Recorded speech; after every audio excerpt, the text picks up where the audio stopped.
కానీ ఏ మాటకు ఆ మాట. ఒక జమానలా అంటే ఒకనొక టైంలో మైకల్ బాబు అంటే గజ్జ గజ్జ గజ్జ గజ్జ వణికేది కదా. అసలు ఈ మాట అంటుంటే కూడా మీ ముఖంలో వైబ్ వస్తలేదు అసలు. ఆ కళ కనబడట్లే అట్లా అన్నా కూడా.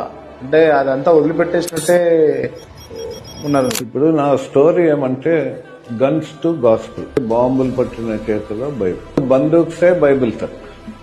రుచి చూస్తే గానీ ఎవరైనా సరే దేవుణ్ణి గ్రహించుకోవచ్చు. రాజకీయాల రుచి చూశాను, పెద్దలను రుచి చూశాను, డబ్బులు రుచి చూశాను, పవర్ రుచి చూశాను. కానీ దేవుని రుచి చూసినాక ఆ రుచి మళ్ళా దాని రుచి చూడబుద్ధి తెస్తుంది. ఇంపాసిబుల్. సార్ నేను ఫుల్ ఇంటర్వ్యూ చూసిన సార్.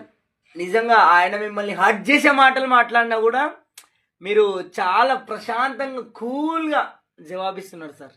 నిజంగా మైకిల్ బాబు అంటే ఒకప్పుడు నిజంగా చరిత్ర తిరిగి రాసి అట్లాంటిది మారడం మీ లోపల అసలు కొంచెం కూడా బెదురు కానీ, కొంచెం కూడా చెప్తుంటే ఒక రేంజ్ కదా మనది అన్న రిబాబు కానీ ఎలాంటిది లేదు.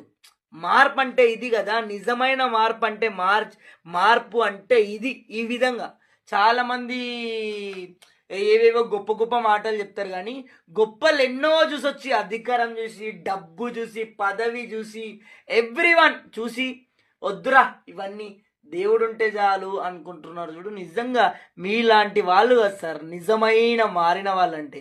చాలామంది అది ఇది అది ఇది మాట్లాడతారు కానీ మీ లోపల నిజమైన మార్పు కనిపిస్తుంది సార్.